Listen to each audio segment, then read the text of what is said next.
Кадырман көрүүчүлөр, биз Навес катарга келдик. Навес катарындабыз. Машиналар көп аябай. Биздин подписчиктерибиз бир аябай көптөн бери суранып жүргөн эле. Chevrolet Malibu көрүп калсаңыз тартып коюңузчу деп. Мына көрүп калдык. Эми кичине сиздерге маалымат берип тартып кетели. Америкадан келиптир, Кореядан эмес. Американец экен. Chevrolet Malibu. Жылы 2018, объему 1.5, телефон номерлери эсин. Мынандай люк бар экен. Панорамныйга окшогон. Ички салонуна көңүл бурсак, бардыгы тең электростеклоподъемник. Буякта көп түшүндүрүштүн кереги жок. Мультироль, прибор панели, ондай. Өзүндө кичинекей дисплеyi бар. Жана мультимедиа. Бардык башкарыла турган жагы, климат контроль. Көрүп атасыздар, коробка автомат. Сиденьялары тканевый экен, кожа эмес. Подлокотник, ондай жакшы, чоң. Ондай жакшы Chevrolet Malibu. Бесключовой доступ бар экен.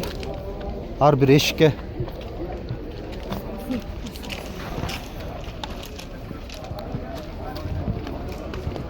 Бул капталынан да көрсөтөйүн.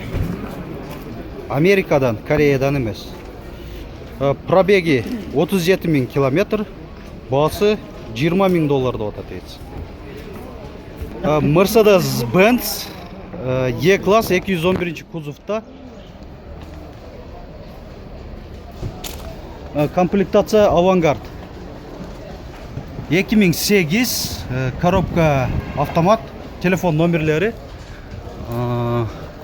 Панорамный люк бар экен, крышасы. Сырткы абалын көрсөтөйүн биринчи. Мындай. Жакшы эле комплектациядагы, жана акыбалы да аябай сырткы абалы аябай тунук.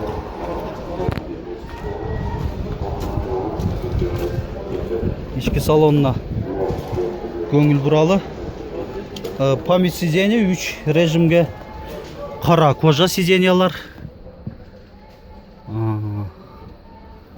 Автомат коробка. Панорамный люк аябай жакшы.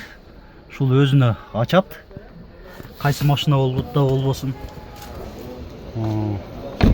Баасын канча деп аттыңыз? $9 000 деп атат. Айтылыш баасы. Honda Jazz. Кайсы жактан? Европадан келди го ошону? Дубайданбы? Объединенные Арабские Эмираттардан келиптир. Дубайды шаарынан. Машина кейжи 2009, объему 1.5, телефон номерлери эсин биринчи кагазын көрсөтөйүн деп аттым. Сырткы абалы Honda Jazz. Көрсөтүп коелук. Алдыңкы айнектери электростеклоподъемник, корректировка фар, жана мына немелери дагы, боковой зеркалалар, задний видтин.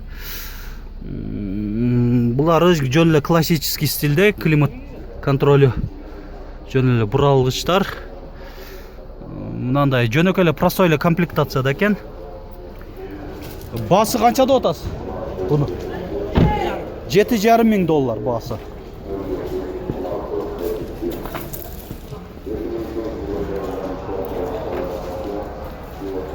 Багажниги. Chevrolet Cobalt. Өзбекстан.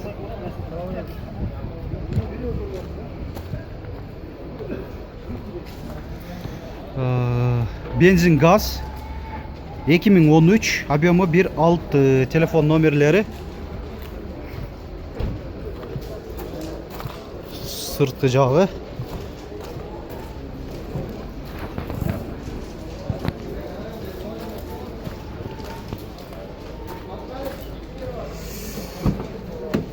Ички салонуна көңүл буралы. Алдыңкы айнектери электростеклоподъемник. Могу корректировкалар менен дагы туманниктери дагы бар. Могу газ датчиги. Бул приборный панель. Кондиционер бар. Коробка 5 ступкада. Жакшы, сиденьялар кара кожа. Подлокотник бар экен. Басы 450 миң сом деп атат ээси. Айтылыш басы Chevrolet Cobalt. Lexus RX 300 Европадан кен.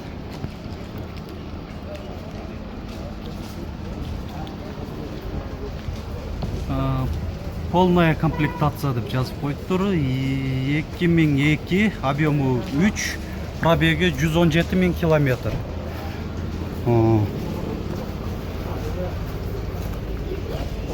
RX 300 кызыккандар ма тартып атам сиздер үчүн дагы.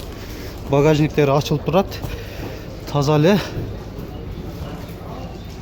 Машина фаркоп бар экен.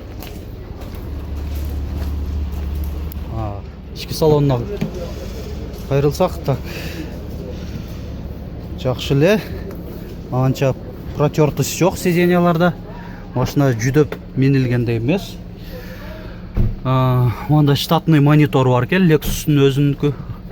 Оригинал, так, подогрев сидений, противобуксовочный, жана люк бар экен. Басы 9 миң доллар. Honda CR-V 3.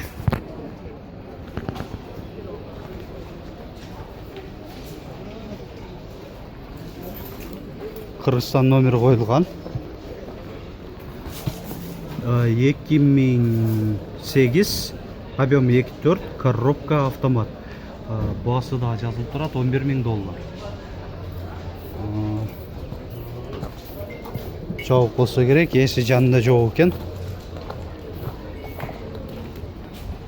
Арканкы көрүнүшү.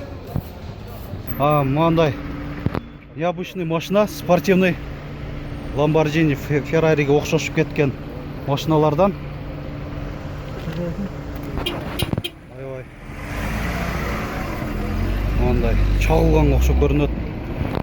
Бул Nissan 350Z. Nissan 350Z экен. Кайсы жактан келди бу? Япония. Ай-ой. Мында бир башкача көрүнөт. Мен самолетто учкандай эле сезилсе керек. Мындай литиолоруна көңүл бурсак, 275ге 35, 19 экен. Басы 12 миң долларбы? 12 миң доллар. Демечи, жылычы? 2004 экен жылы. Объем ошондо 3.5 болот, Телефон номерлерчи кызыккандар болсо чалышат. 558 20 20 87. Эсинин номери. Ушул Nissan 350Z'ге кызыккандар чалыңыздар. Эси ушул номерде. BMW E90 өзүнүн оригинальный заводской литиолорунда.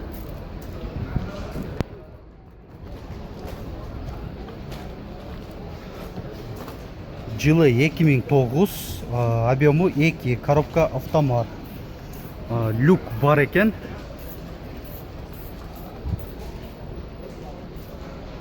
Сыртынан аябай таза көрүнөт.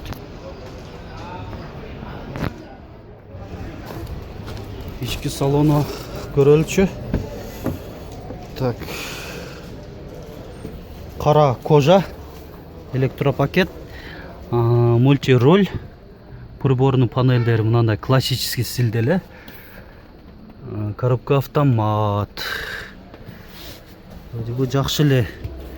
Басы 8,5 миң доллар деп атат. Эси. арқасында парктрониктер бар екен.